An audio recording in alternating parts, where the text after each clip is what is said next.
Hey guys, welcome to the channel. As you see in the thumbnail, what if Luffy got married with female Luffy part 1.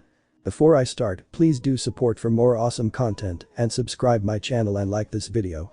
Go support and follow the TheLivingMyth for writing that awesome fanfic, and also make sure to comment on this story, link in the description. Let's start this video. Darkness.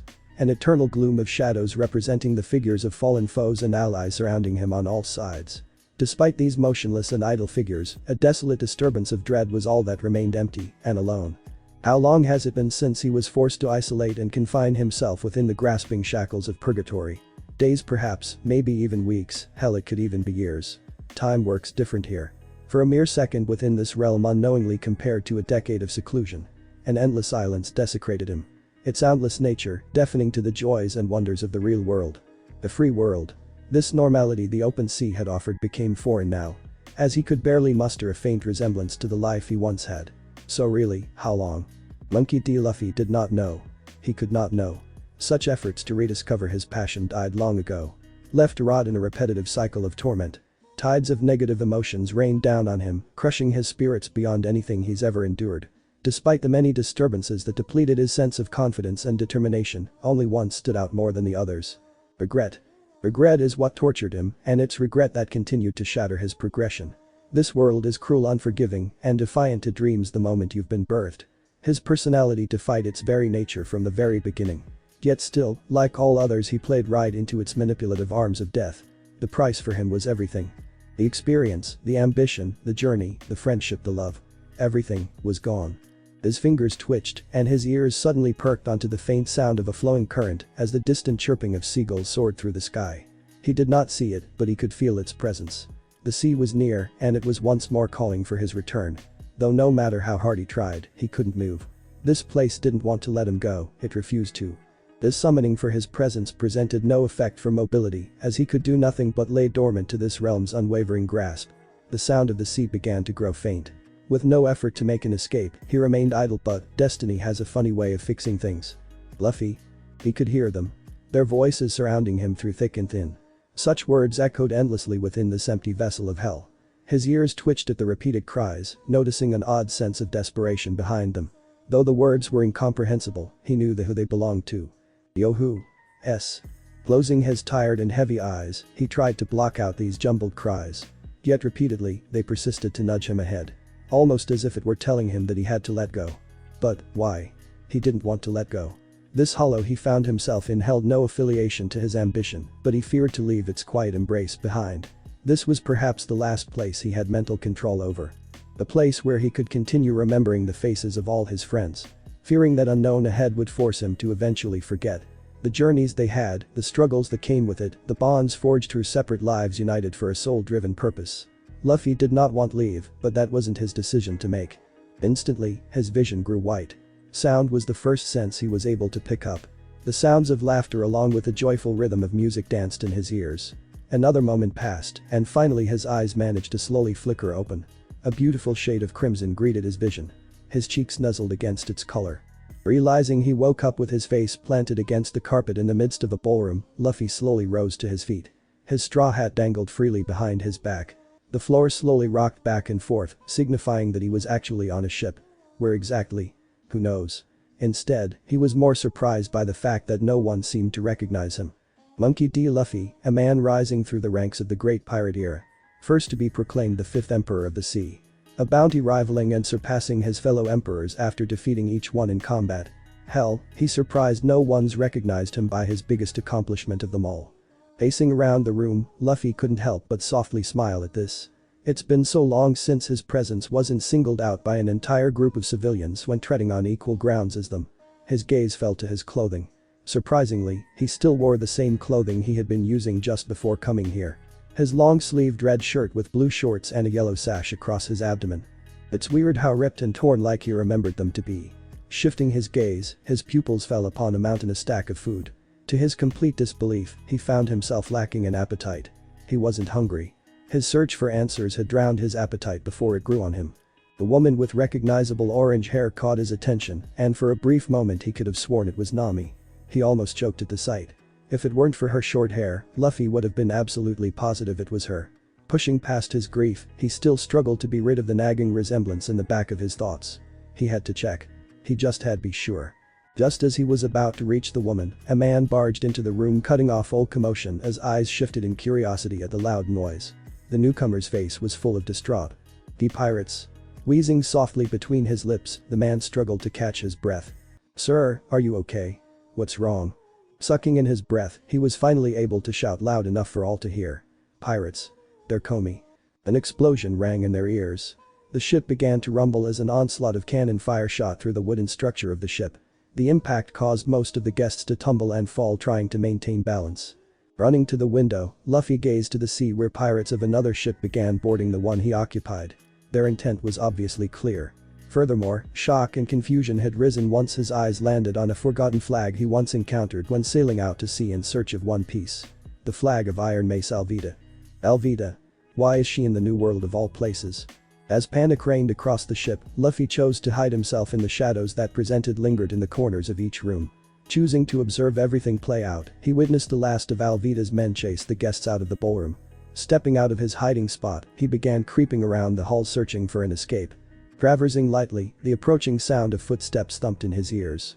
Acting quickly, he slid into an empty room, closing it until he was barely able to see through the crack of the doorframe. A young boy approached, one with pink hair and a body so fragile you could practically bend him anywhere. Taking a closer look, suddenly, he realized this was Kobe. And not the one he remembered growing up along with. Seeing Kobe revert back to his fragile and cowardly self set off an alarm. Something wasn't right. It hadn't been ever since he woke up. No one seemed to know who he was, and no gave him even a second glance. Deciding then and there, he tailed softly behind Kobe. If his suspicions were correct, then everything that had happened was true. But for now, he wants to ensure the safety of one of his dear friends. Muttering softly, he followed at a reasonable distance. "I really don't like where this is going."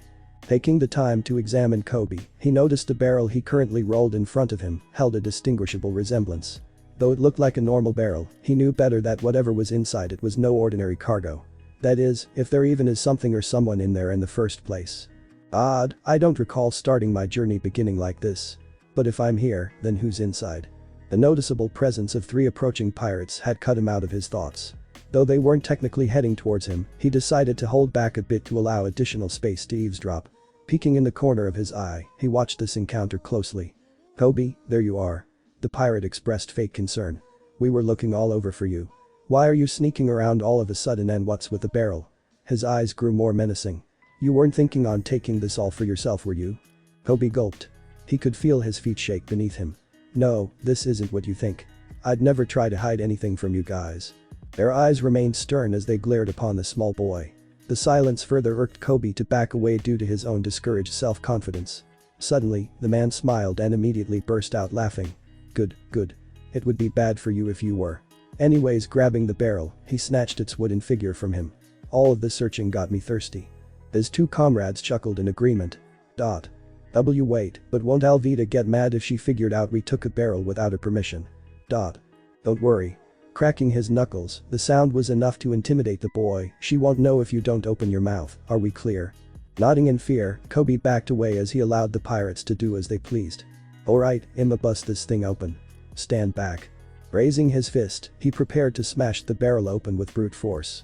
What they didn't know was that a certain Straw Hat captain was more than intrigued to see what would happen. There shouldn't be anyone in there, cause Luffy was here watching them, right? As the man brought down his fist, someone popped out of the barrel, punching the pirate in the face, knocking him out. "Ah. That was a great nap." Her voice was filled with excitement and joy, and though it was weird, Luffy found it to be one of the most beautiful and delicate sounds he's ever heard. Blinking a few times, he tried to take in the appearance of the woman who made her grand appearance, that is, until a piece of stray wood smashed against his face. The 2 Alvida pirates could not comprehend what just happened within the span of seconds. What the hell? Finishing her stretch, the girl noticed the unconscious individual on the floor next to her. "You know, your friend really shouldn't be sleeping here." Simultaneously, the 2 yelled. "Who the hell do you think was responsible for that?" Growling in anger, they took out their swords. "Grr, we'll show you, bitch." For but a moment, her smile had faded into one of seriousness. "I wouldn't do that if I were you." Choosing to ignore her warning, they decided to attack, only to end up with broken swords and bumps on their heads as they too were knocked unconscious. Kobe stood by watching in disbelief. This girl, she managed to take down 3 of Alvida's pirates with ease. He could not find the words to say speak, but he didn't have to. Because after the small conflict ended, a groan was heard elsewhere. Ow. Turning their gaze, a man with a similar appearance to the girl greeted their eyes. Man, that hurt. Rubbing his head, the mysterious girl had caught his attention. He too noticed how similar she dressed to him, and it was kinda awkward really. Who the hell are you? Taking a moment to regain her composure, the woman puffed her chest out as a huge smile plastered over her face. I'm Lena. And I'm going to become queen of the pirates. Those words stretched unnaturally into depths of Luffy's mind. Her declaration echoed, implanting itself into his own individual reflection on the matter. Such a revelations mirrored a forgotten destiny. A destiny that he, Monkey D. Luffy, at one point strove to become. Such words resurfaced nostalgic memories that was once forgotten. And with this sudden recollection, also brought a sense of ambition. A soft and slow chuckle escaped his throat. With time, his mouth stretched into a smile, and his lungs released a much-needed cackle. Laughing uncontrollably, Luffy fell onto his knees, grasping his stomach, trying to recompose himself. Normally, Lena didn't let these things bother her. After all, she's grown to realize that declaring her ultimate goal in becoming queen of the pirates brought only a limited amount of reactions from those who hear it. Disbelief or humor. She expected this really, but this time it felt different. She couldn't help but express her growing annoyance due to his endeavors. Boy. Brandishing her fist, a heated amount of smoke escaped her nostrils like a raging bull. Stop laughing. What's so funny about it anyways? A few moments passed. By then, Luffy had enough time to settle his joyful cheer. It's just speaking between breaths, the last of his chuckle finally came to an end. Your dream, your ambition, it's impossible. You plan to go after One Piece, but with your current limitations, you won't make it very far. Lying through his teeth, he knew of her potential. Though he wasn't the brightest of individuals, he knew that this woman was actually him in a different world, a parallel one, right? Regardless, Lena did not take his insult very lightly. Her eye twitching in annoyance, she seemed ready to pound him into the ground. Heatedly stomping towards him, she pressed her face close to his, glaring just inches away from each other. Okay, Mr. Tough Guy. If you're so set forth on belittling me, then why don't you tell me who the hell you are? Grinning stupidly, he wondered if he should reveal the truth of his true identity, their identity. I'm Luffy, just Luffy. Well, Luffy pressing her finger against his chest, she was determined to one-up him. I don't know who you think you are, but I'll have you know that I will be the one to achieve the title that only the freest person can have. And if you. The presence of a frightened boy stopped her in her tracks. Though she did not care too much for the man she heatedly spoke to, the last thing she wanted to deal with was a misunderstanding that revolved around her. Oi, kid. Who are you? Unnaturally, her once serious and stern tone had been replaced by a bright smile, along with a slight childish but joyful atmosphere. Luffy was all too aware of this behavior, a behavior he's slightly ashamed to admit that he still possesses. The boy shook in his boots. By some miracle, he was able to utter his name. See Kobe. I'm sorry, I didn't mean to come in between family matters. It just happened. Family? The two simultaneously said. Their attention then turned to study their appearance. Tilting her head, Lena tried to understand who exactly this Luffy person was. They dressed alike, had key features that resembled similar kinship, and even had the same scar under their right eye. All of this resembled genetics only found in siblings that could be considered twins. Still, despite these similarities, she still contained a much distinguished femininity, while Luffy had a more lean and masculine built figure. His clothes were of matching color, yet a different style. His sleeves were longer, his shirt unbuttoned, and he had a yellow sash tied around his abdomen. Her eyes drifted to the scar that was on his chest. It looked a little deep, like it had been caved in. She couldn't help but wonder how he got it. A similar headwear had caught her attention. A familiar straw hat dangling behind Luffy's neck. Such a recognizable treasure caused her to grow highly paranoid and angry. My hat. She stepped forward, almost threatening. Why the hell do you have my hat? Blinking in confusion, Luffy reached behind and grabbed his most prized possession. You mean this hat?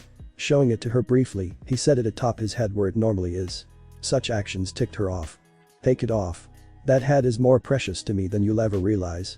Unfazed by her statement, he neutrally responded. I don't know what you're talking about, but this is my hat, not yours. He could see it, the anger building inside of her. Though her prized possession was mistaken by his own, he couldn't entirely blame her for assuming so. After all, if he was right, Shanks in this timeline must have given her the same hat he was given so long ago. He was so deep in thought that he did not realize the hand that stretched to grab his hat, snatching it from his head. Instantly, Luffy shot his hand forward too, just as she's done. Catching her by the wrist, he stopped her from fully retracting her arm. By now, Lana would have shot her fist at him hoping to knock him out, but the shocking revelation of his stretched hand had temporarily halted her attempt. How is that possible? Shaking her head, her eyes shifted into a glare before shooting her free hand to Luffy. Gomu Gomu no pistol. Catching her fist effortlessly, Luffy watched with a humored smile as she struggled to pull her hands away. However, compared to his grip and strength, she stood no chance in making a budge. Like I said, becoming Pirate Queen will remain a fantasy if you continue with your current skill level. Give up the idea. After all, I'd be surprised if you'd even last a week in the Grand Line. Disappearing in a blur, Luna's hands were released from his grasp. Retracting them quickly with her presumed straw hat in her grasp, she gazed around warily wondering where he could have went. I believe this belongs to me. A sharp shiver crawled down her spine. His voice, he was literally pressing himself behind her back, whispering in a taunting manner. There was no time to react. The hat she momentarily retrieved had once again disappeared from her grasp. Glancing at the first spot she had recently conversed with him, a confident and satisfied grin expressed as he spun his straw hat atop his finger. While gritting her teeth, she got into a stance almost as if she were about to pounce again. Releasing a small sigh, Luffy raised his hand while pointing at the barrel she came out of. His hand. Before you continue your onslaught on potentially destroying this ship, how about you check that barrel of yours before stealing something that doesn't belong to you? She remained skeptical and unsure if this was a trick to catch her off guard. Deciding to do as he stated, she took a quick glance inside the barrel. What followed after was an embarrassed smile as she picked up the straw hat she came here with. Oh sorry. Giggling at her mistake, she ruffled her hair a bit before placing the straw hat on her head. Its fabric nestled in naturally, and she finally could say that she felt complete. No worries. I probably would have assumed the same if I lost track of where I put my hat. Glancing away, he muttered. But that was pretty annoying. Before any more words could be exchanged, a massive growl that caused Kobe to jump in fright had resonated loudly. If Kobe didn't know any better, he'd assume there was a dangerous beast aboard this ship. A beast that turned out to be the very stomachs of the two in front of him. Were you two hungry? A mixture of concern and bewilderment filled voiced along with his words. I don't have any food, but I did come by a food storage just recently. Food? Well, Luna's eyes began to sparkle, her saliva began to triple its production at the thought of having something to eat. Food, Luffy mumbled. After so long, he looked forward to being able to enjoy the consumption of something flavorful. The various flavors of food is practically endless, and he was delighted to once again be savoring such a treat, or at least, he should have. These flavorful memories, the ones that had been consumed through the sands of time, had come back not so nicely. His companion, his chef Sanji, lost in a previous life due to his failure. The more he thought of his beloved cook, the sorrow he felt would only intensify. Shaking his head, he did his best to rid himself of such barbarous and gruesome memories, choosing instead to focus on the present. Before he realized, he stood in front of a storage that contained various ingredients ready to be prepared. Food. Watching his counterpart dive into the room, she wasted no time in opening a crate and shoving her face with whatever was inside it. Sighing, he smiled before joining in on the action, eating nearly as messy, yet a bit more well-mannered that Luna was. While the sound of their munching resonated loudly, Kobe had worked up the courage to begin small talk. Why, what you two did back there was unbelievable but amazing. How'd you do it? Refusing to zone out, Luffy knew what he was exactly going to say at what moment. This conversation went down relatively similar to the first. He decided to let Luna do the talking until he felt his was right to step in. Choosing to observe Kobe while eating, memories of his growth had swelled. How he's truly grown since this day. Kobe, he was a good kid with an honest and justified idea of how the world government should be. The morals he faced, the choices he made, all of them in one way or another forged him into the man he last saw him as. A man who fought for true justice, true peace, and an everlasting conviction to keep those who are unable to defend themselves safe. Facing the inexcusable corruption from those appointed above and below him, he admired how Kobe stayed believing he could change its corrupt ways. So you're a coward.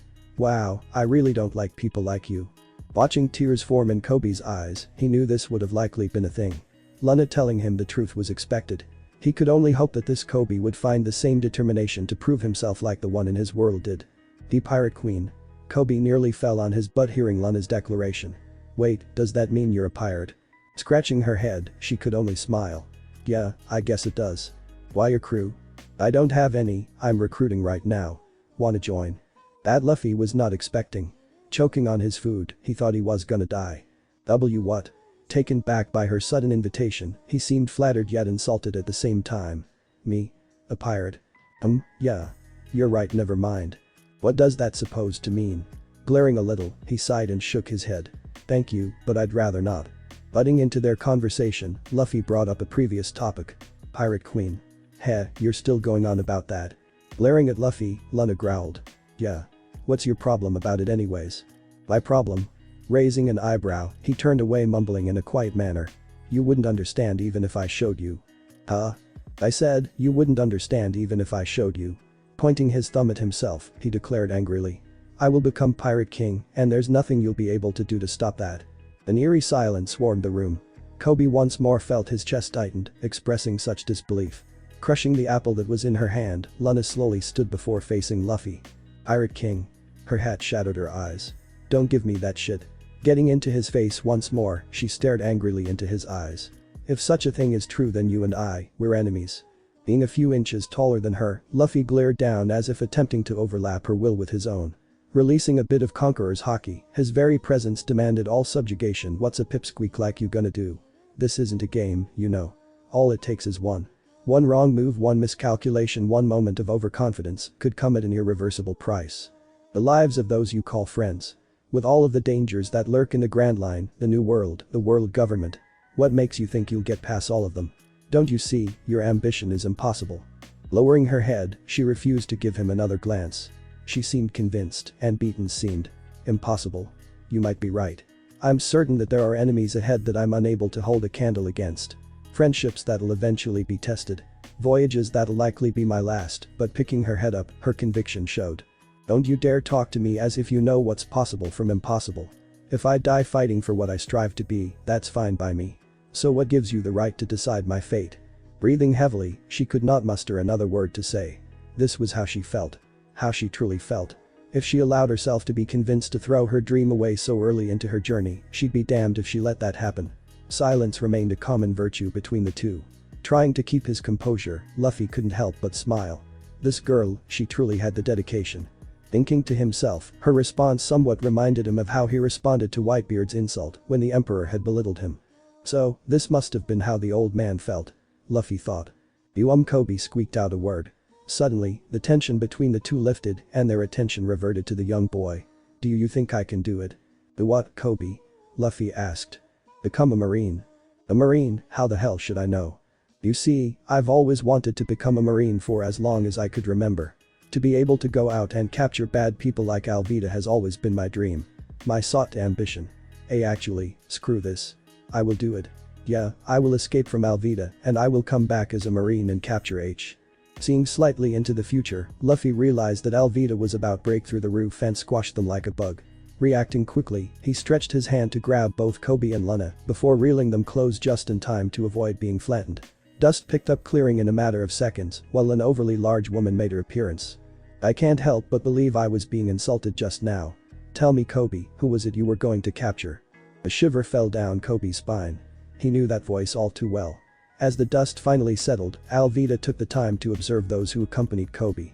After a few moments, a look of disappointment fell upon her. Disappointing. None of you are the pirate hunter, Rurano Zoro. You mean Zoro, right? Ignoring Luffy, Alvida attempted to intimidate Kobe. Kobe? I don't think I've heard you clearly enough. Tell me, who's the most beautiful woman in all of the seas? Before Kobe could speak, Luna butted in. Cool. A talking whale. Kobe, does it know you? While she pointed at Alvida, Kobe looked as if his soul was about to leave his body. Covering her eyes with her hat, Alvida trembled in rage at the insulting remark. You bitch. Bringing down her iron mace on Luna, she attempted to crush her brains in. It's time to go. Grabbing a hold of Kobe, she jumped out of the hole above them. Alvida was going to pursue, but soon remembered that there was another person that accompanied them. Turning to the man, he looked unfazed by the level of destruction she committed. You always seem to amaze me, Alvida, even now. Despite seeing you like this for a second time, it pains to remember that you do look like a whale. Her fury skyrocketed, but before she could swing her mace, Luffy followed after the two shortly after his insult. Too slow. Giving her a cheeky grin, he stuck his tongue out in a taunting manner. Spotting Luna taking down a group of Alvida's men with ease, he attempted to regroup. Luna, get down. Turning around in confusion, Luna froze momentarily before dropping to the floor. His legs sailed inches above her head, swiping every and all remaining pirates off the ship in a single swoop. Getting up slowly, she gave him a smile, almost as if they never butted heads to begin with. That was so cool. When I saw you do that earlier, I thought I was just seeing things. you can stretch as well. Yep, I'm a rubber man. This is such an amazing coincidence. You see, I'm a rubber woman. Pulling the edge of her mouth, she allowed her cheek to be stretched before releasing it. Say, how about we start over? You seem strong and could make for an excellent crewmate. I was actually considering an alliance actually. Suddenly, more pirates began to appear around them. Pressing their backs to each other, they smirked confidently at those who wished to challenge them. Alright, I'll take the ones on this end, and you'll take the ones on your end. You think you can handle it? Handle it? You underestimate me too much already, Luffy. Cracking her knuckles, she smirked. I don't have time to be playing with children. Her eyes landed onto the ship's masts. Luffy, are you thinking what I'm thinking? Gesturing to the two masts on the opposite sides of the ship, she waited for him to register her idea. It clicked almost immediately. As if reading her mind, the two nodded simultaneously. Oh yeah, let's do it. Immediately, the two dashed to their own respective ends of the ship. The pirates were forced to split the remaining crew and chase them separately. Just as Luffy reached his pole, he grasped it and continued running, allowing his arm to be stretched. Luna doing the same thing on her end. The abnormal length in their arms caused the pirates to stop and look back and forth at the limb and its owner, too shocked to do anything. Finally coming to a stop, Luffy turned to the pirates with a victorious grin. You've made a huge mistake chasing after us. Allowing himself to be pulled, both he and Luna bashed against their enemies, forcing them to collide with each other at the center of their attack. As the pirates fell to the floor, too injured to even move, Luna ran up and high-fived Luffy. That was awesome. She cheered. Before Luna could get into how cool they worked together, Alvida was finally able to make her way onto the ship's deck. Your abilities, I've only heard tales about them. I thought they were just a myth. You two are devil fruit eaters, right? Luffy nodded. That's correct. By now, I'm sure you understand the position you're in. You're no match for us, Alvida. Give up already. Me, give up? She laughed. You must be stupid if you think I'll give up to two brats who's likely never encountered a real pirate until now. No, I'll make sure that you two suffer. Appearing before her, Luffy drove his fist into her gut and watched as she flied off the ship faster than anything he's ever seen. Man, she was getting annoying. Awesome. Luna's eyes sparkled. You were so fast. I couldn't even see you. Hey, you have to teach me how to do that. Please. Clasping her hands together, she was ready to get on her knees and start begging. Blinking lightly, Luffy opened his mouth to utter something. That is until 3 cannonballs exploded nearby. The giant splashed of water was cue that it was time to leave. It's time to go. Grabbing both Luna and Kobe by the wrist, he dragged them behind him while dashing to the nearest boat. Struggling in Luffy's grasp, Luna was not delighted in being carried as if she were a damsel. Hey, put me down. I can run 2 and wait, I can't swim. Fear resonating from her voice, she closed her eyes as she was forced to jump off the ship. Unknowingly to her, a boat was already waiting below. Landing on the boat abruptly, water suddenly splashed around them. Both Kobe and Luna were in a daze, while Luffy remained perfectly composed. Lifting his head, his gaze traversed to another boat that floated nearby. As 2 pairs of eyes interlocked with one another, he didn't require another moment's thought to register who the person on the other boat really was. His friend, his navigator, his Nami. How beautiful she looked. Seeing her now brought back nostalgic and heartwarming memories the two shared with one another. Though there were many times she somewhat abused him, mainly for being stupid and extremely dense, he still loved that trait about her. She was perfect to him at least, and now. Nami, we'll be together again soon. This time, I'll tell you how I feel, how you made me feel. But, as for now, a cannon splashed between them, forcing the two to drift off in different directions. This is enough. Watching the navigator grow smaller in the distance, his eyes closed before taking a solemn breath. Drifting somewhere in the east blue. After escaping the Marines, the 3 had settled themselves into the small boat that had no known destination. During this time, the 3 had begun to get acquainted more, trying to better understand why fate brought them together. Kobe asked about their reasons for pursuing after One Piece, to which both of them had both responded with similar answers. To Luna, she wanted to obtain the title of the person that was believed to be the freest person alive. Luffy also had that similar idea, but also included the likeliness that he would surely be the strongest person to live. Meaning he had the power to protect and defend anything and everything he's ever cared for against any living threat. Unfortunately for both of the Straw Hats, though their goals were the same, their cohesion wasn't so great. Butting heads with each other, the two didn't seem like they would be backing down on a particular topic. Hey? You think you'll be the captain with your strength? Don't be silly. My boat, my decision. If you're so set on being a captain, then you can be the co-captain. Otherwise known as the second in command. That's totally not gonna happen. It wouldn't sound great if the Pirate King was revealed to be the second in command of some crew. Funny, I was sure we've already settled that I'll be the one becoming Pirate Queen. Obviously that means I'm going to be captain. Oh, yeah. Yeah. Sparks ignited in their eyes as they continued to stand their ground. Kobe gulped, he was already starting to regret asking that question earlier.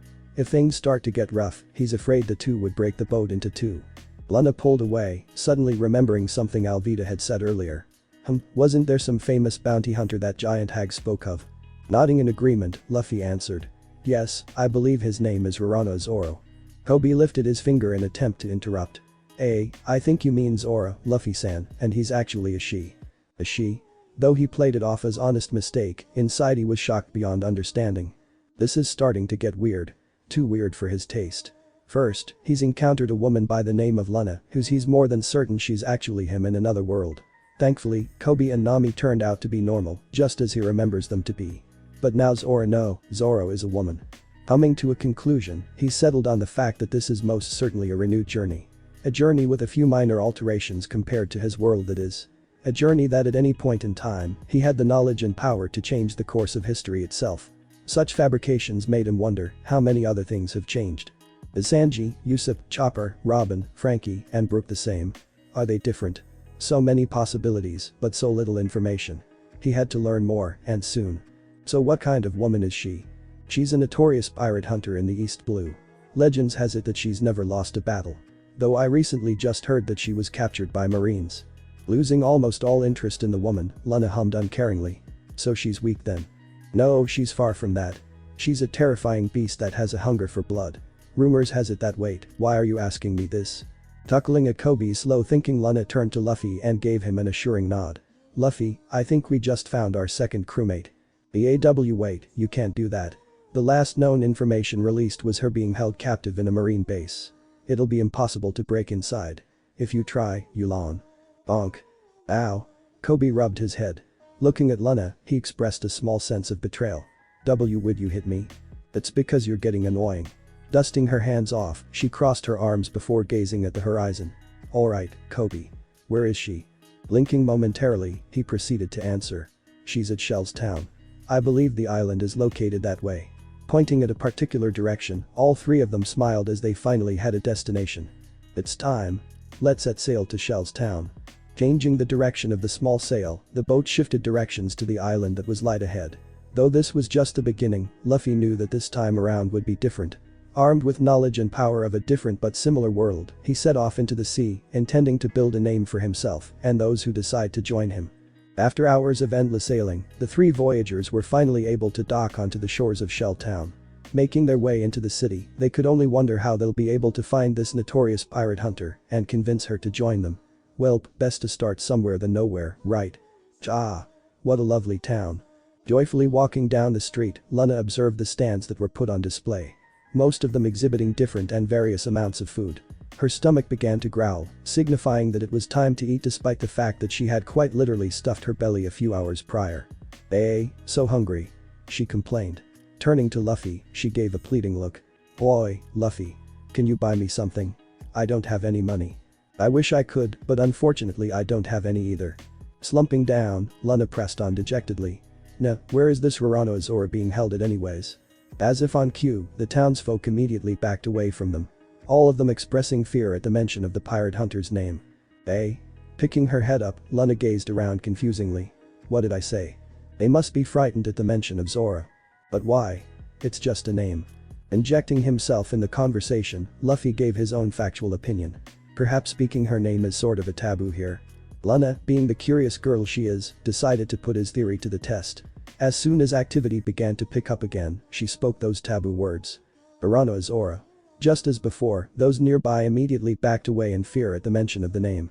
Seeing the reaction for the second time brought joyful tears to her eyes. Because of this, she couldn't help but laugh her lungs out. I love this town already. Gazing back at Kobe, Luffy brought up a different subject. Say, Kobe. Didn't you say the marine base here is run by a man named Captain Axehand Morgan?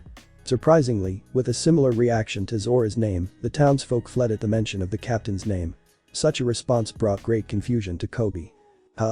Why are they reacting that way?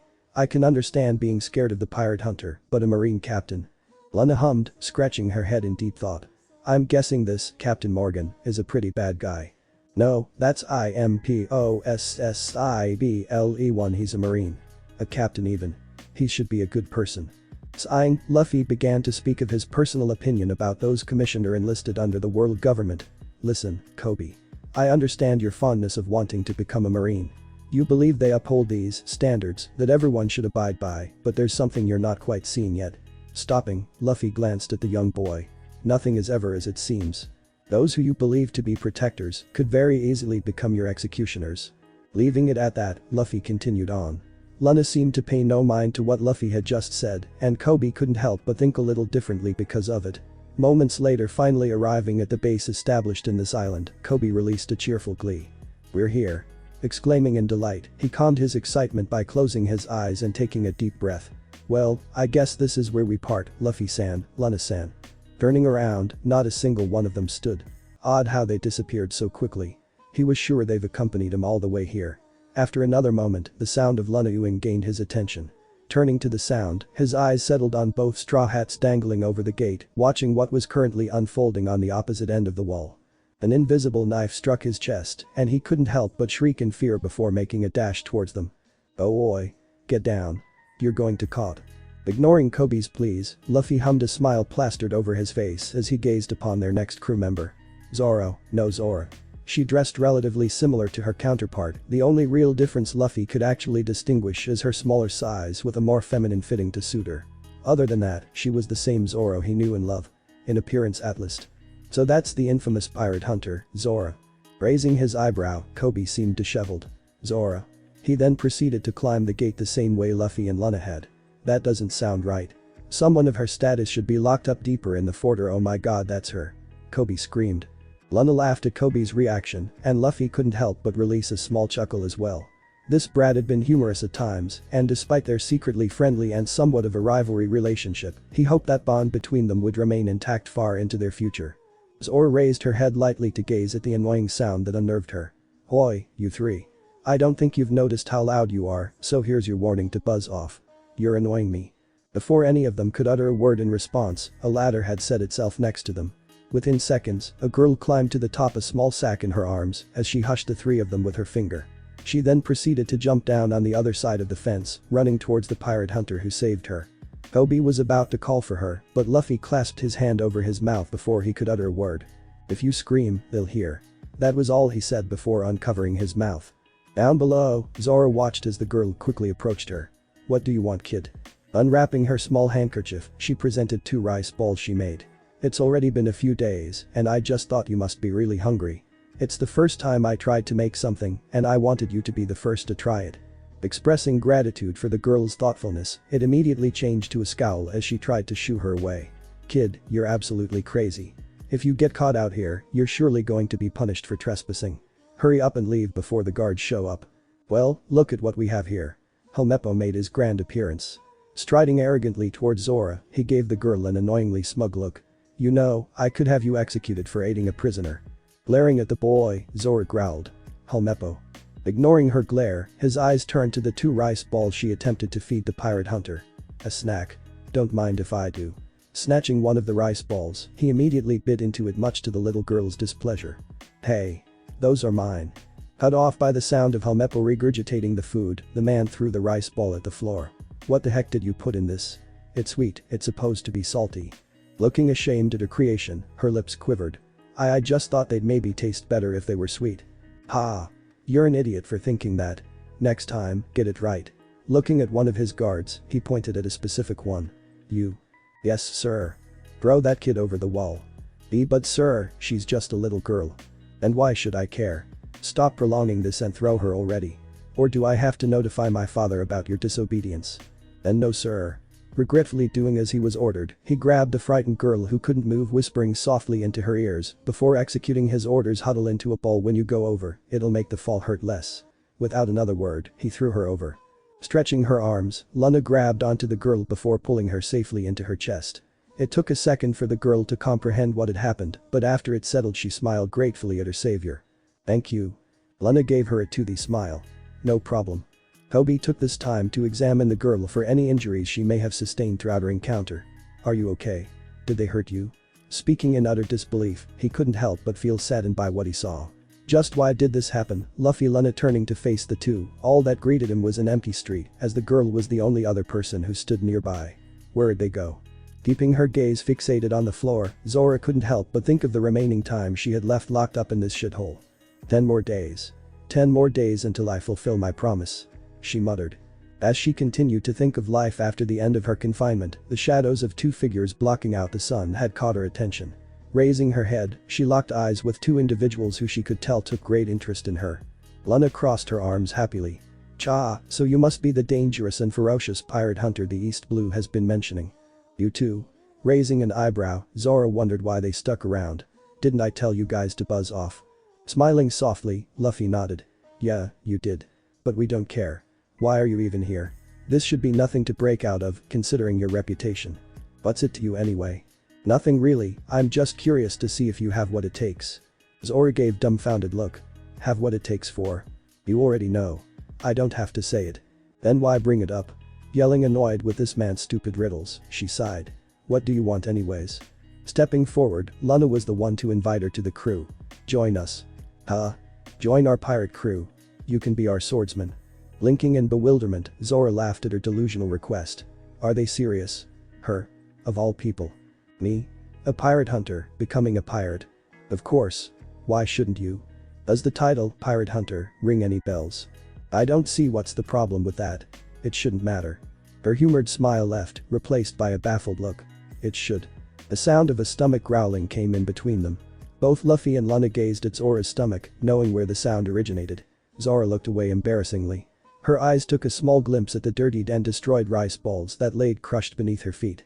Sucking up her pride, she requested their help in feeding her. Hey, can you all get that for me? Bending over, Luffy scooped them off the floor.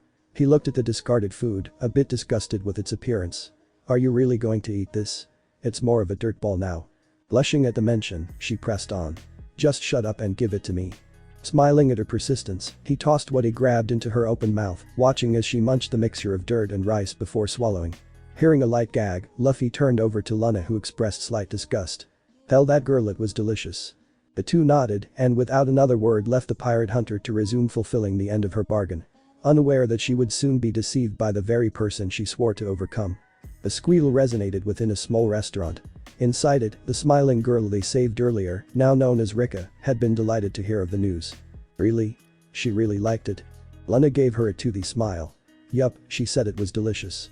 Daydreaming slightly about her hero eating, she sighed satisfied with the news. That makes me so happy. That's strange. Kobe sat straight on chair. Isn't Zora one of those ferocious and evil pirate hunters? Yet, she sounds so well-mannered. Giving Kobe a light glare, Rika puffed her cheeks. Zora isn't evil at all. She's actually in jail because of me. Her aura changed from protective to saddened as her gaze fell to the floorboard. She then proceeded to tell them everything that happened. How Helmeppo had rabid and untrained mutts who was aggressive towards people. This all lead up to her being attacked by one of them, only to be saved when Zora had stepped in and killed the animals. Really? Kobe couldn't believe what he was hearing. Here he was, dreaming of an opportunity to become a marine, only to hear disgusting and corrupted individuals either in or associated with it doing despicable actions. It painted a new picture about the organization he adored. A picture that was hard to forget. Before anyone else could make their own comment, Helmeppo barged into the restaurant with a few bodyguards alongside him. We're eating here for free, he declared. Making himself comfortable, Helmeppo began to speak to those who grew close to him, as if curious as to what he had to say. That Zora girl has been here for quite some time already. At this rate, she'll probably survive the entire month. Grinning arrogantly, he added. But I've grown bored with all of this waiting, so I decided that I'll execute her tomorrow. Turning towards the crowd, he widened his arms. Tomorrow, you guys are gonna witness a spectacular execution. Be sure to attend and watch as. Interrupted by a fist planting itself into his cheek, his entire body flew against the wall. Being in a slight daze, a few of the Marines accompanying him were immediately at his side attempting to help him up. What the hell? Who the hell are you? Shocked beyond words, Kobe was able to put himself between Helmeppo and his attacker, restraining her to the best of his ability. Luna-san. Stop it, please. You'll be wanted if you do this. As Kobe struggled to keep Luna from pouncing against Helmeppo, he didn't take into account that Luffy had somewhat similar intentions. Seeing a pair of legs standing in front of him, Helmeppo's gaze traveled up to glare at the person who dared stand over him. The moment any eye contact was made, Helmeppo cowered at the sheer power behind those pupils. There was no animosity nor hostility behind them. It was just neutral. Yet, despite that fact, he could feel the intimidation rattle his bones. "So you're executing Zora, huh?" Chills ran down his spine at the unwavering sound of his voice. Feeling his shirt being grasped by the collar, he was lifted off the ground and pinned against the wall. The bodyguards who were assigned to protect him had fallen unconscious at some point during this confrontation. "Next time I see her, she best alive, Helmeppo." Releasing him from his grasp, Luffy made his way back to his friends, while Helmeppo ran to the base with his tail between his legs. Casually strolling back to his friends, Luffy couldn't help but notice the looks they were giving him. Kobe was awed and fearful of his strength, while Lana just looked plain excited and impressed. "That was awesome." She threw her hands in the air, rambling off as she did so. "You were so cool. Those two Marines just fell unconscious at your feet while you bullied that hippo guy until he cried." Sighing, Luffy smiled after a while before nodding. "Lana, I believe it's about time to recruit a new member for my crew." Nodding in agreement, Lana was about to step off towards the Marine base until she realized one thing. Turning towards Luffy, her heated glare said it all. "Your crew?" Pressing her face against his once more, she tried to rile him up. "Since when were you declared captain of my crew?" Maneuvering around the annoyed Straw Hat, Luffy gave a taunting smile. "Since the beginning, of course." Ignoring the continuous words Lana insulted him with, Luffy glanced at a familiar navigator who caught the corner of his eye. Smiling at her bewildered expression, he waved politely her way. Such an action caused her to lightly blush at being caught staring. Embarrassingly, she waved back. A smile also plastered over her face. Feeling his heart flutter at her warm beam, he left the building with only one thought. "I guess we were actually closer than I remembered." For Urano Azora, today had certainly been a different kind of day. The ruckus caused by those two pirates had left her unsettled. And she knew at one point they would be seeing each other again, she just wasn't expecting it to be so soon. "Boy." Picking her head up, Zora glanced at the two pirates. "You two? I thought I said." Raising his hand, Luffy interrupted her sentence. Yeah. Listen, things have changed since then. We're going to cut you down from this imprisonment and you'll have to join us after for saving you." Twitching her eyebrow annoyingly, she didn't know what to think. "Huh? Save me? I don't need saving. After a few more days, I will be set free, ensuring the girl and her mother I saved will remain unharmed." Grinning confidently, her bandana shadowed her pupils that held an undying oath. "I will survive." "Too bad you'll be dead by tomorrow," Lana blurted. Zora's smirk left, replaced by a confused gaze. "Dead? Yeah, apparently that weird guy with blonde hair wasn't planning on keeping you alive much longer. He announced your execution to be taking place tomorrow." Taking a few moments to process this new information, Zora slowly found herself clenching her fist in rage. Her gaze turned deadly, and her eyes screamed for blood. "That bastard. I'll kill him." As the two watched Zora curse endlessly beneath her breath, both Lana and Luffy found themselves gazing at each other with a confident smile. Luffy interrupted her little rage fit, gaining her attention. "So, with the truth now revealed, what says you won't join us now? And live a pirate's life?" she muttered softly. Looking down at her restrained abdomen, she briefly thought of the idea. "So, I guess this means we are now companions." Her response caused Luffy to smile while Lana cheered. "We got ourselves a swordsman," Lana exclaimed. "So, where is your sword?" "Swords," she corrected. "I have 3. However, that bastard of a man confiscated them the moment I agreed to be his prisoner. I'm not sure where it may be, but if I were to guess, it's probably somewhere in his sleeping quarters kept as some kind of trophy. So all I gotta do is break in, find this guy's room, grab your swords, and come back." Lana gazed at the military building, her smile growing as she thought of her new crewmate armed. Sounds easy enough. With that said, she stretched her arms to grab onto a nearby window, launching herself through the glass as her figure disappeared through its shattered remnants. Zora blinked rapidly at the sight. Did her arms just stretch? Her voice expressed disbelief. "That it did, my friend." Turning her attention back to Luffy, the man swiftly released her from her bindings before taking a seat in front of her. "So Zora, as we wait for Lana to come back with your swords, let's have a small chat to get to know each other as a captain should, of course." Rubbing her wrists, enjoying the sweet sensation of mobility, she nodded before taking a seat across from him. She decided to take the lead in conversation, believing that she had to get a point across beforehand. "Though, we are now allies." "Friends," he corrected. Raising an eyebrow, she hesitantly nodded. "Right. Anyways, let's get one thing straight, Captain. Though we are now friends, I must have you know that I have my own reasons as to why I decided to join you. And if you ever become something that prevents or hinders my desired goal, I will cut you and anyone who stands in my way." Though she accepted to be one of his subordinates, she at least wanted to make one thing clear before he were to entirely accept her as one of his own. To be quite honest, she was expecting an outburst after saying such a selfish thing. She anticipated his anger to overwhelm his composure and that this would cause her to defend herself from his wrath. Yes, that is what she expected, but not like this. Giving her one of the most cheerful and trusting smiles she's ever witnessed, he spoke with such a genuine heart. That's good. I wouldn't want it any other way. Her mind froze because of this. Never in her life had she expected such support from a stranger, most of all. Because of this unique encounter, something inside her had bloomed, something she wasn't quite aware of yet. Before she could comment further, a distant ruckus coming from within the building had attracted her attention. It seems like things were getting quite hectic in there. The sound of multiple boots rushing towards them had caused her eyes to wander again, and from behind the man deemed as her new captain, a firing squad lead, my Captain Axehand Morgan, had swiftly approached. You too. A noticeable vein grew in annoyance in the midst of the Marine captain's head. Because of your stupid friend, my beloved statue was vandalized due to your rebellious and treacherous acts to the world government. As if on cue, the Marine that lined up alongside the captain had raised their rifles, aiming directly in their line of fire. Zora stood, her eyes full of anger, but defenseless to do anything. If only she had her blades, then this wouldn't be much of an issue. An unusual reaction her captain had exhibited had caught her gaze, and she now looked down at Luffy, who remained unmoved from the position he first sat down in. See, Captain, I'm not sure if you've noticed, but we're in a bit of a situation right now. Now Zora. Sit with me. I don't see much of an issue really. Yeah, he's crazy. She thought. As the firing squad prepared to unleash a wave of bullets at them, Zora's heart rate only escalated at the likeliness of being killed.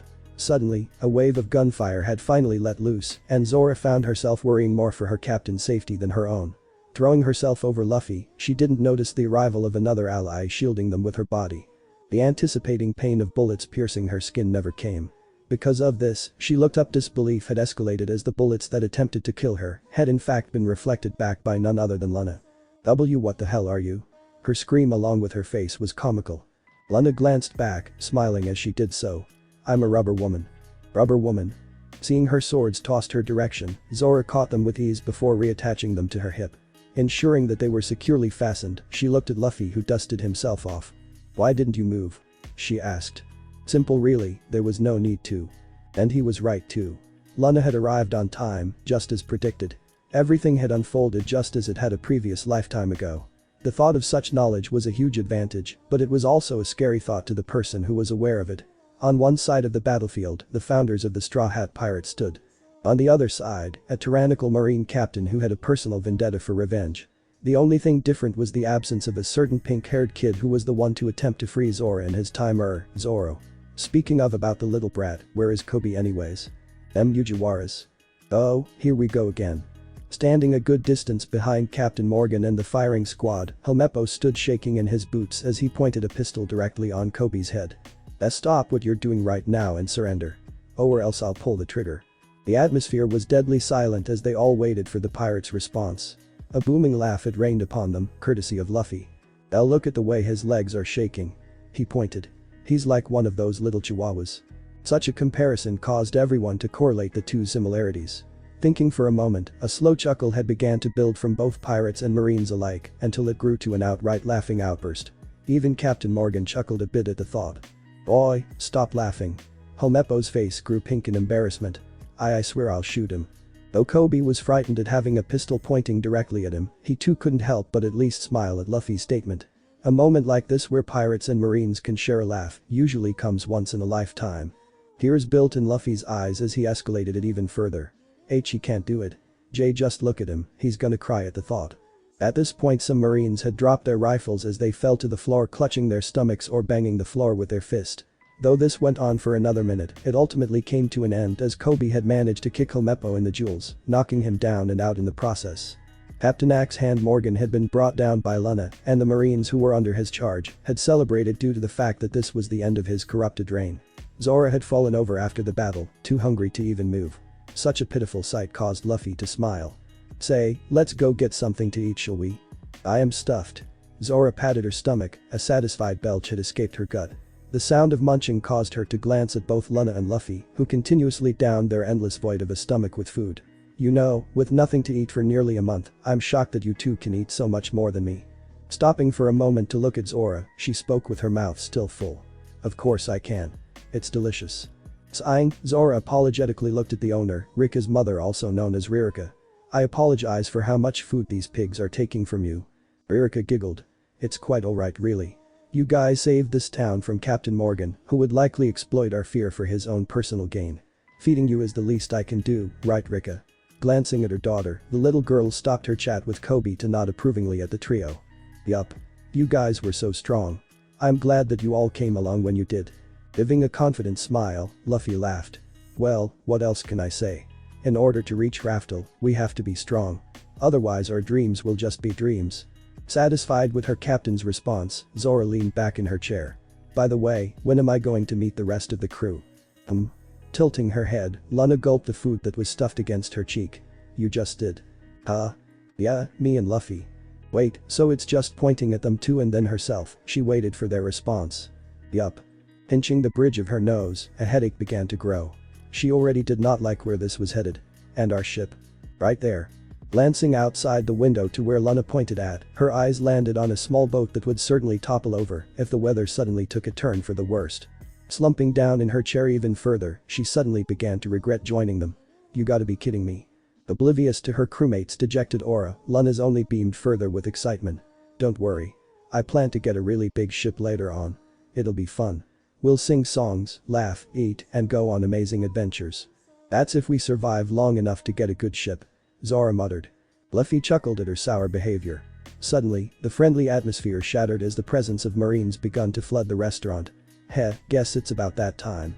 Excuse us for interrupting, but I believe you've mentioned earlier that you're pirates. Yup. Lana immediately wrapped her arms around Zora, bringing her in for a side hug.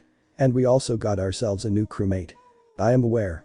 I apologize for having to do this, but I'm afraid I'm going to ask you all to leave. We thank you for releasing us from our captain's corrupted hands, so to repay that favor, we will not be notifying HQ of this particular incident. I see, well that's too bad.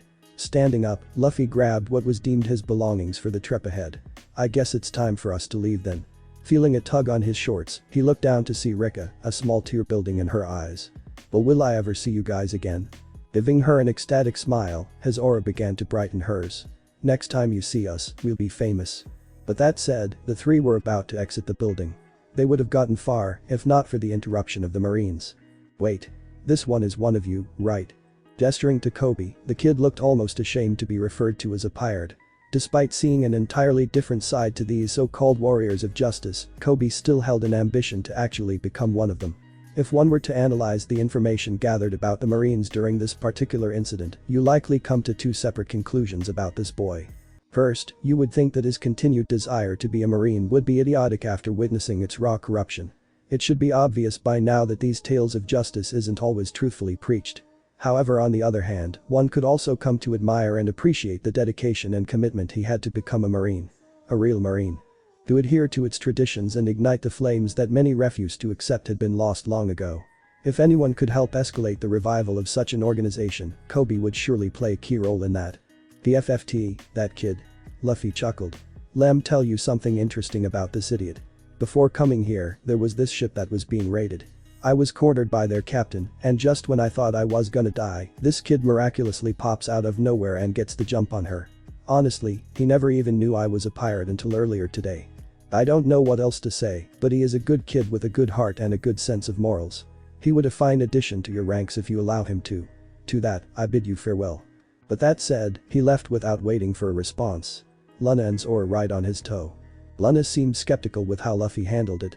You think they'll buy that? Hell no, but don't worry, he'll be fine. Taking a glance back at Kobe, who did his best to convince the Marine officer to allow him to join, his smile only grew wider. After all, that kid is gonna reshape the entire world government as we know it. As they boarded their small ship, they were finally able to push themselves off to sea to adhere to their next journey. Hearing a loud yell calling for them, they turned to see Kobe screaming a farewell. Tears pouring out of his eyes as he gave them a salute that would be deemed traitorous in the eyes of the world government. Beside him, a whole squad of Marines who decided to accept him as one of their own. Though it seemed that the boat was sailing aimlessly, that was not the case, as a particular island was currently next on their bucket list. Orange Town. The place where he first found her. Thinking of her particularly sent tingles down his spine. For years, she had meant more to him without his full acknowledgement. Romantic feelings weren't his strongest point in his prior life, as most of it was drowned out with a desire for adventure and a need to reach his dream. Because of this, he sailed alongside his companions, unaware that he had buried unique and enchanting feelings for a particular navigator. She had grown to be something more to him than he ever realized. The death of his friends had left him shattered and depressed beyond recognition, but the death of her had driven him long past the depths of insanity. He would not allow such a thing to happen again. He couldn't. As his heart grew heavy with a mixture of love and fear, he pondered over the next course of action he had to take. The future that was once left with so many questions now had answers that was thought to be impossible. He had to make decisions to alter the course of history, but he had to be wise about it. Too much changes would likely result in a journey he never experienced first time around. Though for now, his mind and heart settled upon the loving thought of their next crewmate. I can't wait to see you, Nami. Amidst of the massive blue sea, we find our protagonist sailing into the distance heading towards a particular village unbeknownst to both Luna and Zora. Through this long voyage, the travelers had underestimated the amount of time it would take to arrive to their next destination, thus excavating a deep sense of hunger that left them in a sour mood. The sound of stomachs growling had been heard, and Luna had thrown her arms over the edge of the boat, her tongue sticking out as she seemed to be nauseous. "So hungry," she groaned. "You and me both." Zora held her eyes shut, doing her best to ignore her stomach's demands for food. "God damn it, I knew we should have packed something extra." Though Luffy held a more prestigious role in terms of power and experience, even he somewhat succumbed to the same weaknesses. Lazily gazing up at the sky, he found his eyes landing on a cloud that shaped itself into a desired meal. "That looks like meat." His mouth lightly parted as drool seeped from the corner of his lips. Following his gaze somewhere in the sky, Luna stared at the cloud she was certain he looked at. "Heh, you're dumb. That looks like an orange sitting alongside a garden salad." Blinking a few times, Luffy glanced at his counterpart confusingly before resettling his gaze upon the cloud. Just then, a faint shadow had flown over their heads, and Luffy had soon found himself smiling at its presence. "That food." Pushing himself to a sitting position, his eyes remained locked onto the bird high above. He didn't even notice the disgusted looks Luna gave him for declaring the flying creature food. Before she could utter a word, Luffy had shot himself to the sky, leaving both Zora and Luna to wait for his return. Watching his figure grow smaller and smaller by the second, a cry for assistance had left the two falling flat on their backs. "Help." His cry echoed high above, leaving them to wonder how the hell did he get himself into such a mess. Grabbing the paddles that came along the boat, Zora began to row quickly in hopes of catching up to Luffy. "That idiot." Turning her gaze to Luna, the younger Straw Hat was laughing hysterically at Luffy's untimely capture. "Stop laughing and help me row," she barked. Gazing below, Luffy could make out the hot pursuit Luna and Zora made in order to catch up to him. Though he knew this bird was far faster than they were, he paid them no mind knowing that they would eventually catch up. This bird would take him to his next destination. It surely will. An island came into view, and Luffy couldn't help but shudder in excitement. Now flying above the island, he took a moment to observe the deserted town left to be ransacked by the Buggy pirates. Looking back at it, Captain Buggy hadn't excessively vandalized this town before the firing of the Buggy bomb. It was almost like causing such destruction wasn't his intentions to begin with. Getting to know the infamous captain throughout their alliance in Impel Down, he began to understand who Captain Buggy truly was. A former member of the Roger Pirates. A distant yet close friendship with red-haired Shanks, despite their unusual relations.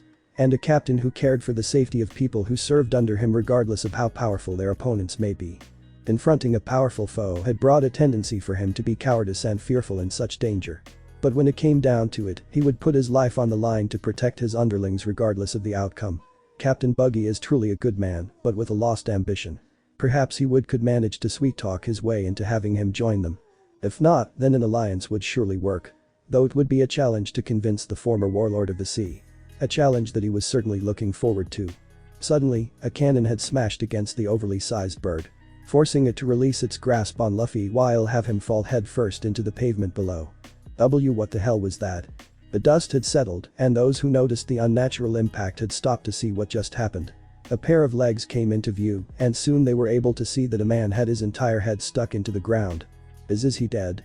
Inching closer to what they thought was a corpse, its figure twitched before forcing its head out of the hole it created. Ow, that hurt way more than what I remembered.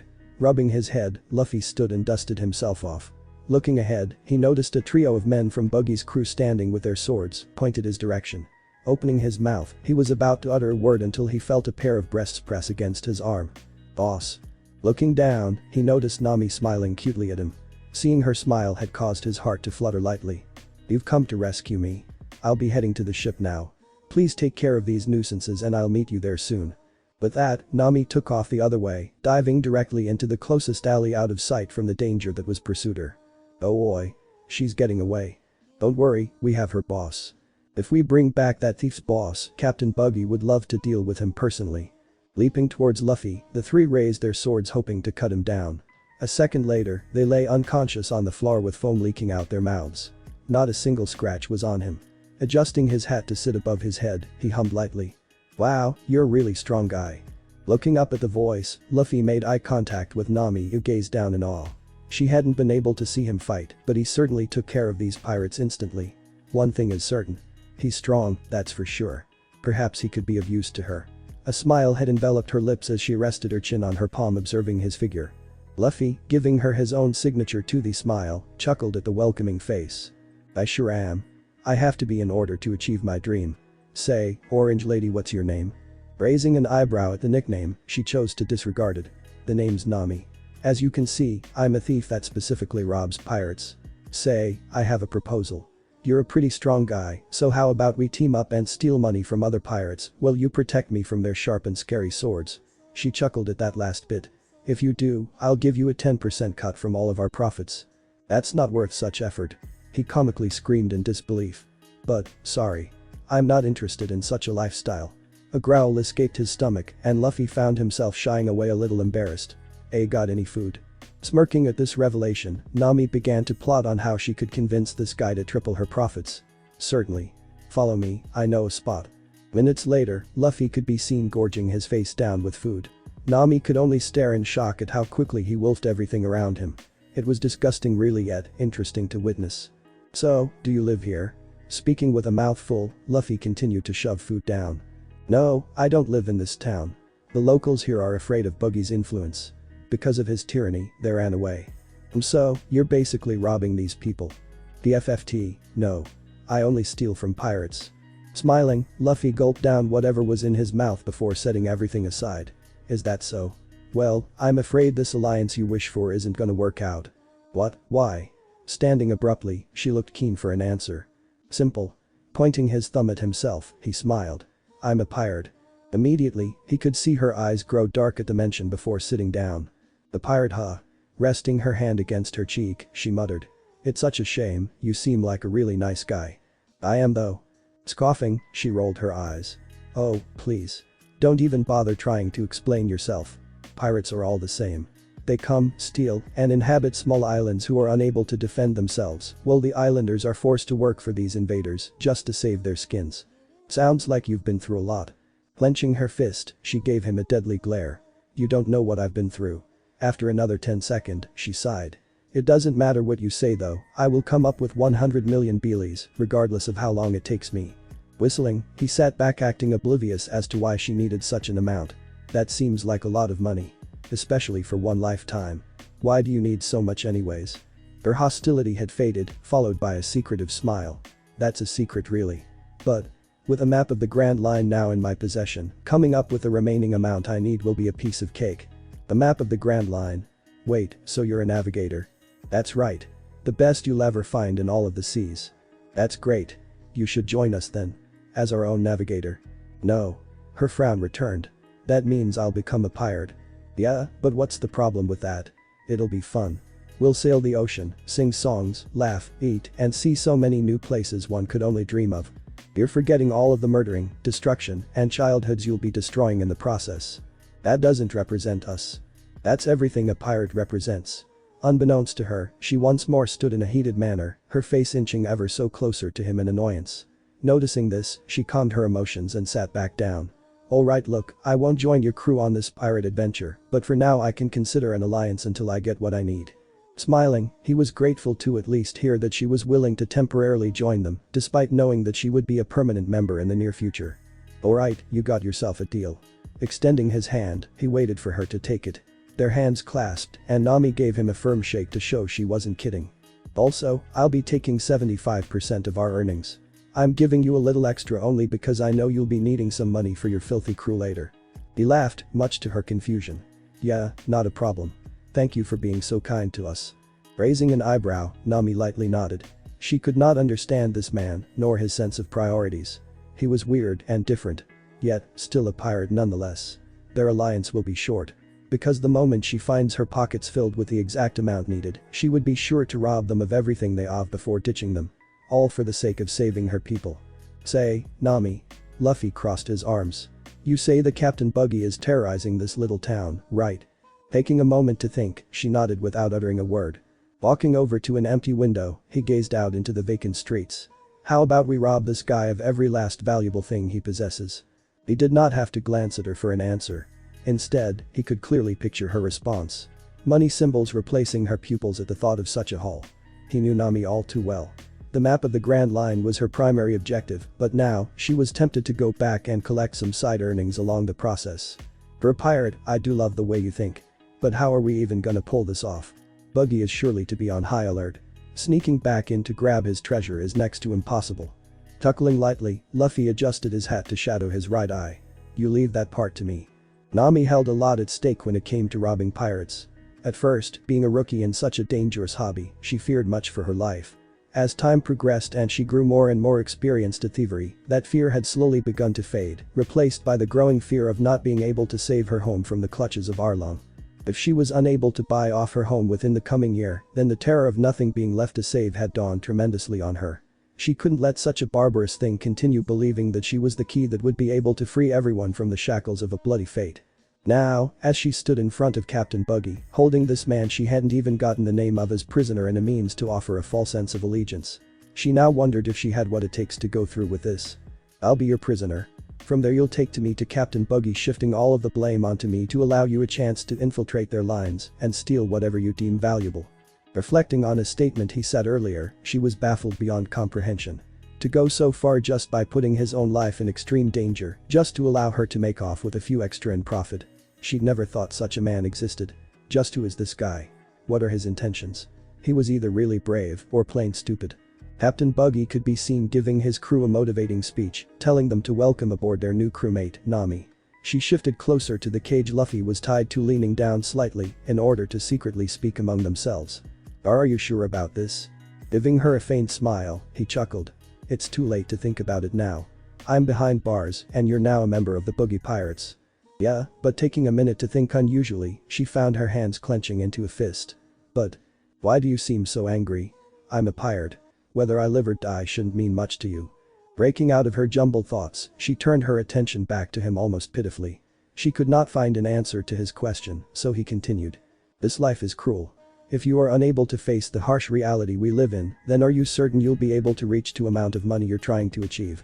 Her teeth clenched in confusion. She had no idea what she wanted anymore. Why did she feel like this? This man, he's a pirate. Just like everyone else she's come across. Just like him. So why is this any different? Criminals killing criminals. Pirates killing pirates. That's all they are. Scum of the earth who only care about treasure and power. So then why? Bring out the boogie bomb. The party going on behind her had escalated dramatically, and the men under Captain Buggy had found themselves bringing out the infamous destructive cannon that brought terror across the East Blue. As it settled in the center of the gathering, pointing ahead into the ghost town they currently rule, Nami could only wonder how destructive this thing truly was. Behold. The buggy bomb. A destructive weapon far more powerful than anything ever created. A single shot from this is able to decimate buildings and ships far greater than an ordinary cannon. This is but the only one we currently have until we're able to make an entire ship's worth. With this along with my devil fruit powers, I will rule the Grand Line with an iron fist. Wow, that's impressive. Taking pride in such a device, Buggy puffed out his chest before turning to the person who complimented him. He wasn't expecting it to be the man they held captive. But regardless, he still appreciated the feedback. If you hadn't messed with me, boy, I would have considered taking you in as one of our own, so you can witness the great Captain Buggy conquer everything in its path. Giving his signature smile, Luffy chuckled. It is a great device that would surely shed some attention on you. However, I'm pretty sure that won't get you pretty far with just that. A noticeable twitch had settled upon Buggy's forehead. He did not like being looked down upon. I can see why you hate this guy, Nami, he's such an arrogant talker. Continuing with her act, she shrugged. What can I say? Kid dreams big but lacks the strength. A bloodthirsty grin had grown across Buggy's face. Just now, he got an idea. Lacks strength, huh? Well then, perhaps a demonstration of my power is needed in order to wake this brat into reality. As he spoke, the cannon slowly redirected its line of fire towards the town. Seeing a good distance into the future, Luffy was able to see a faint vision of Buggy firing the cannon into the village, destroying countless of buildings in the process.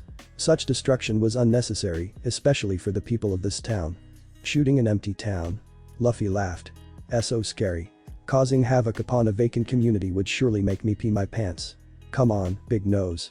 You can do better than that. Immediately, those around him who knew of the taboo word had fallen in shock. Oh yeah, he was certainly dead now. There's no question about it. DRR, point the cannon at the annoying brat. We'll show him not to disrespect me. While the cannon slowly inched its way toward his direction, Luffy could only smile at the impending doom that would be coming. Elsewhere on the island, two pairs of feet could be seen standing upon the sandy shore observing the town ahead. Beside them was a small trio of pirates tied up and beaten after attempting to raid them. You can guess what happened there. Boy, you turds. Zoro glared. You're absolutely sure he's here? I don't know. One cried. Please, just don't hurt us anymore. If your friend was near, he's probably with Captain Buggy. Captain Buggy? Luna scratched her head. I wonder if this guy is strong. It doesn't matter. Let's just find Luffy and get the hell out of here. Turning her attention to the town, she let out an annoyed groan. The real question is how the hell are we supposed to find him in there? He could be anywhere. As if on cue, a loud explosion had erupted deep within the town they stood on the border of. Just over the buildings, a noticeable amount of smoke had soared high into the sky. I'm guessing we follow the sound. Luna suggested. You think? Taking off into a sprint, Luna followed shortly after. Let's go see what's the fuss about. Unbeknownst to them, they were about run into three elite members of the Buggy Pirates, who also rushed back because of the cannon fire. Soon enough, their paths would cross and a battle would surely commence. Nami had fallen onto her knees. Her stomach queasy and her palm covering her mouth as a deep sense of disgust erupted within her bowels. What had she done? She could do nothing but stand there and watch as they murdered this man in cold blood. All because she agreed to his stupid plan to hold him captive in attempt to grab a hold of extra ransom. She was no better than a pirate. Her stomach felt as if it was compressing, almost as if she were about to puke. The guilt was just too much to take. Shakily pushing herself to her feet, the laughter from Captain Buggy along with his henchmen had drowned her hearing from everything around her. This couldn't be happening, right? Ah. That was close. The laughter ceased immediately as it was replaced by disbelief. There, standing right next to Buggy much to the shock of everyone, was Luffy. Dusting himself off all too casually. Turning look at everyone who couldn't utter a single word, he grinned at their amusing expressions. Sorry everyone. But I need to speak to your captain suddenly. His face turned serious as he uttered one final word. Alone. Without another second, everyone who affiliated with the Buggy Pirates had fallen unconscious. Their minds unable to withstand the will of the Supreme King's color. If Buggy hadn't been exposed to such a deadly technique numerous of times in the Grand Line, he would have been among those who fell around him. Instead, a shiver had traveled both up and down his spine as beads of sweat poured out almost uncontrollably. Why you? Shaking in his boots, Buggy tried to look intimidating despite the fear that is present. You wield the color of the Supreme King. Sorry about that Buggy, but I really do need to talk to you. Pulling himself together, Buggy took a deep breath to finally calm his raging heart. Why is a rookie like you wielding such power? And what interest do you have of me? Glancing towards Nami, he gave her a slight nod to which she took as a sign to proceed with whatever she came here to do. Buggy noticed this, but said nothing. Despite the undivided attention he gave to Luffy, inside he was seething in rage. He knew that girl, Nami, was going to take more of his treasure. Normally, he would have done something about this. But this man before him already kept his hands full. Today was certainly not his day. Captain Buggy. The sternness in Luffy's tone had increased dramatically, causing the former Roger pirate to tense. I have a proposition that I am in need of fulfillment. Moments later, Nami reappeared with two filled sacks full of valuable treasure. It was abnormally large, especially for her petite size. If she hadn't been doing this for so long, she definitely wouldn't be able to carry it with such ease. During her time collecting all the shiny treasure that caught her attention, she couldn't help but think about what had just transpired moments ago. She couldn't believe it. In fact, she still doesn't. Just how do dozens of men suddenly fall unconscious without raising a single finger? It was something one would witness out of a comic book really, but he made it look like an everyday thing. Who is this man? He's absolutely monstrous, yet so kind. Maybe he can help her. Maybe he can free her. Though the possibility had brought a sense of hope, such thoughts had dispersed once three figures had crashed onto the platform between her and where Luffy and Buggy stood.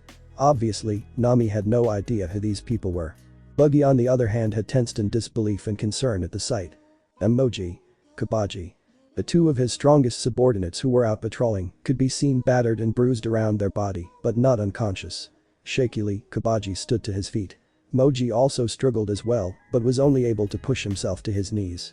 His gaze had fallen onto his unconscious friend, Richie, his partner in piracy who he formed a strong bond with. "See, Captain?" Moji had muttered out as soon as he heard Boogie's voice. Gritting his teeth in anger, Boogie struggled to control the rage that boiled rapidly inside him. Luffy had silently cursed because of this. Their conversation had been going surprisingly well until now. Such an interruption was not expected, but then again so wasn't many other things in the coming future. Stepping onto the platform, Lana and Zora had both made their grand appearance. The two had gotten into a heated battle with these three earlier. But unlike their opponents, they hardly had a scratch on them. Such revelations showed the difference in strength between the two, surely. Raising his bloodied hand, Kabaji pointed his blade at Zora, shaking from the pain. "I won't let you take another step further." "Eh?" Zora narrowed her eyes. "If you don't get out of our way, I will cut you down. Besides, I don't think you have the strength to stop us any more than being able to stand." Her words were deemed true as the blade Kabaji struggled to hold fell from his grasp, stumbling around on the floor. Kabaji gritted his teeth, unwilling to give in. Still clenching his fist, he was determined to win. "I have to do something, anything." Sheathing one of her blades, Zora now carried two, seeing as there was no use for three. "I see. Then I guess this is the end for you." Dashing ahead, she crossed her blades ready to strike at the motionless Boogie pirate. Moji could only scream in fear as he was too injured to protect his friend. A friend he did not wish to witness die. Bringing her blades down, Zora expected to cut right through the man. Instead, she met another blade coming from a detached hand. "Boy, what do you think you're doing to my comrades?" The two who had been at death's door just seconds earlier suddenly had tears flowing from their eyes, knowing who had saved them. "See, Captain?" Moji sobbed. Pulling her blades back, Zora watched as the hand had traversed back to its originator, whose eyes had been shadowed with his hat. If it weren't for the deadly aura radiating off of him, Zora would have thought this man was just some ordinary clown. "Tell me, pirate hunter." He spat knowingly. "Do you know what I do to those who dare lay a finger on my crew?" Staring Zora down, Boogie had forgotten the presence of Luffy as he dashed at Zora. The intent to kill could be clearly distinguished. "How about I show you?" Driving the blade forward in a thrust, a pair of hands clasped itself on the side of the sharp metal, stopping it just inches from Zora's face. Looking down, a grin from another woman who looked like Luffy had greeted Boogie. She then kicked him in the gut, sending him sliding back while his feet picked dirt up from the drag. "Shishishi, you seem strong, Big Nose. How about you fight me instead?" "Don't call me Big Nose," he barked before attacking. Their battle had been a heated one, with the remaining conflict being a clash between Boogie and Lana. Both had fought hard against one another, while also exchanging words. Just like last time, Boogie had gotten a hold of Lana's hat and taunted her about how hats earn treasure. That those titles are reserved for shiny objects like gold and gems. And just like last time, the revelation of Lana's hat belonging to Shanks had baffled the captain, causing him to throw in on the ground, kicking it repeatedly in the process. Though Luffy knew this hat didn't belong to the Shanks in his world, he still had an urge to kick Boogie's ass for doing such a thing. Regardless, he knew that ass kicking would eventually come, just not from him. Oh, screw it. As Boogie continued to drag the hat around by his feet, the wind was suddenly knocked out of his lungs as a result of a swift punch from an unknown person. Crashing through countless of buildings behind him, Luffy winced slightly, believing that he overdid it. The straw hat had fallen in front of his feet. Moments later, as Lana wondered what the hell happened to Boogie, she felt her hat snuggle against her head, to which she worriedly grasped onto. Turning around, Luffy's smile had filled her with joy once she realized it was he who had retrieved it for her. "Thanks, Luffy." She smiled, blushing slightly. "Anytime." Stumbling out of the buildings that had been destroyed, Boogie had caught himself from falling onto his face. He looked hurt, badly too. "That was a good one." Speaking between heavy and damaged breaths, he struggled to voice his thoughts. "Got to hand it to you, girly, you can punch." Tilting her head, Lana was confused. "But I didn't." Suddenly, a hand had covered her mouth, causing her to mumble in its palm. "Just go with it," Luffy said. Hesitantly nodding, she remained curious as to why he stopped her. Though Boogie remained conscious, his body couldn't seem to cooperate with what he wanted anymore. Collapsing onto a knee, he tried to pull himself together. Lana looked ready to charge and unleash another flurry of punches. She would have done so too if Luffy hadn't gotten in her way. "It's over." He rested his hand on her shoulder. "He can't fight anymore. You won." "It doesn't feel like it though." She somewhat whined. "It doesn't matter. This fight ended the moment he took that blow to the stomach." Lana continued to gaze at the defeated captain, looking almost disappointed. Without another word, she turned away. So, I guess this fight is over. Zora had been resting her hands on her hips, observing the fight that had just occurred. After calculating the damage that underwent, she concluded that this looked to be a fight between monsters. In fact, such a battle made her realize that being the best swordsman was still far out of her reach. She had to become stronger and fast. Because pretty soon, even she will have to beat abnormal threats like this. The two had averted their gaze to the new crewmate they had yet to know of. "Hey, who are you?" Zora was the first to speak. "You Slightly shaking from the sheer strength they displayed, Nami looked as if her legs would give out. I'm Nami. I'm currently affiliated with Air." Suddenly, she realized this entire time Luffy had never given her his name. It put her in a really awkward position. She would have embarrassed herself even further if Luffy hadn't stepped in. "Boy, guys, don't worry.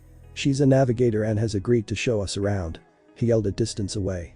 Immediately, Luna's eyes sparkled. "A navigator? Oi, please join us. We are in need of one." Normally, Nami would flat out refuse their invitation without so much of another thought. After figuring out they were pirates, she would want nothing to do with them. It's funny how things change rather quickly. Taking a second to think, she recalled how strong all three of these people were. Having allies like that to help her steal would only make it so much easier. "Alright. I'll join you for now. But as a result, I will be taking 75% of our total treasure." "That's so unfair," Zora barked. Luna laughed hysterically at this before nodding her head, totally okay with such an outrageous deal. Sure. As long as you come with us." "Oh oi. Luna." Zora turned to the Straw Hat, baffled with her stupidity. "Are you serious?" "Yup." As the two continued to bicker back and forth, Nami could only sigh, wondering what the hell she got herself into. Buggy stared at the floor, too weak to do anything as the need to stay awake became a battle of its own. He would have succumbed by now, until a pair of legs entered his line of vision. Weakly gazing up, his eyes landed onto the male Straw Hat, who had been conversing with him earlier. "Come to finish the job, brat." He spat. "Go ahead, do it. Just leave everyone else alone." Staring into the depths of their pupils silently, Luffy finally sighed before sitting before him, crossing his legs in the process. "My offer still stands," he began. Chuckling in pain, Boogie scowled softly. "Why the hell should I accept your offer after what you've done to my crew?" Taking a moment to think, he fiddled with his fingers a bit before allowing his lips to open, saying what he truly thought about the captain. "Because you're a good man." Standing up, Luffy left Buggy where he knelt. Defeated. Buggy didn't have to make his decision right there and then. He would give him time to think about it. As for now, all he did was plant the seeds that would either flutter or falter. Buggy gazed at the retreating Straw Hat before a peculiar object from where he sat at caught his attention. Reaching for it, he picked up a piece of paper he knew all too well. A Viver card. Buggy chuckled at the sight. "Luffy, huh? You're an interesting man indeed." Nami, Zora, and Luna had been waiting for Luffy by the shore. They went ahead without him after noticing an exchange of words between him and Buggy. Seeing the three standing by a pair of boats, Luffy waved at them. "Welcome back." Zora greeted, more curiously than welcoming. "You seem to have some history with that man. Do you know him?" Shrugging, Luffy somewhat dodged the question. "In another life, yeah, I guess." Passing the swordsman, Zora gave him a confused look. "Okay." Stopping in front of Nami, Luffy gave her a welcoming smile. "By the way, my name is Luffy. Sorry for dragging it out until now." Her expressions was unreadable for a moment. It remained that way until she too had given him a smile in return. "Luffy, huh? I'll be under your care for now." Chuckling, he stepped onto a boat. Luna jumping onto his back as she shouted excitedly. "Let's set sail." Growling, Luffy looked up and shouted. "What's the deal?" "Only the captain gives orders to set sail." Looking down, she gave him a cocky smile. "Exactly. Why you?" Suddenly, both of their ears were pulled, causing them to howl in pain courtesy of Zora. "Stop your bickering so we can get off of this island already." Joining the two Straw Hats on the boat they traveled here on, Nami boarded her own as they unfurled their sails heading towards their next destination. Nami smiled in satisfaction as her eyes stayed glued to the horizon ahead. Today was such a great day. Not only did I get a map of the Grand Line, but I also stole 10 million berries worth of her gaze had settled onto the sole sack of treasure she had. Luna piped her head up once she noticed Nami's confused gaze. "Oh, you're looking for that other sack." Smiling brightly, she chuckled. "I left one of those for the townsfolk." "You did what?" She immediately leaped after Luna, trying to shove her into the ocean in attempt to drown her. Hey. Wait, you're going to drown me if I touch water. I can't swim." "Good. I had 5 million berries collected in one of those bags. But the town needs money in order to repair the damage." Luffy and Zoro looked at one another before laughing. This crew was surely growing into something different. As the island grew smaller and smaller after every passing minute, Luffy sighed happily as he thought of their next destination. Syrup Village. The island where the best sharpshooter to ever live was born. Though the voyage would take them a few days, he could hardly wait to reunite with another one of his close friends. Turning to look at Zora, the swordsman had settled into a nap. A damp cloth resting over her face in order to block the sun. Luna had since been released from Nami's grasp, to which she backed away, and now stood on the opposite end of the boat, watching the retreating form of Orange Town. And Nami sat alone on the second boat, her cheek pressed against her palm, as an annoyed look was plastered all over her face. Sensing a pair of eyes on her, Nami glanced at Luffy in the corner of her eyes. The two made eye contact, and Luffy could only smile and wave, embarrassed that he got caught. Though her mood was still slightly bitter, she too smiled back and waved. Redirecting his attention ahead, Luffy closed his eyes and breathed softly. "Don't worry, Usopp. We're coming for you." Thanks for watching this video. If you really enjoy this video, like, subscribe, and comment down below, and turn on that bell notification. Don't forget to support and follow the TheLivingMyth for writing that awesome fanfic, and also make sure to comment on this story link in the description. See you in the next video. Goodbye.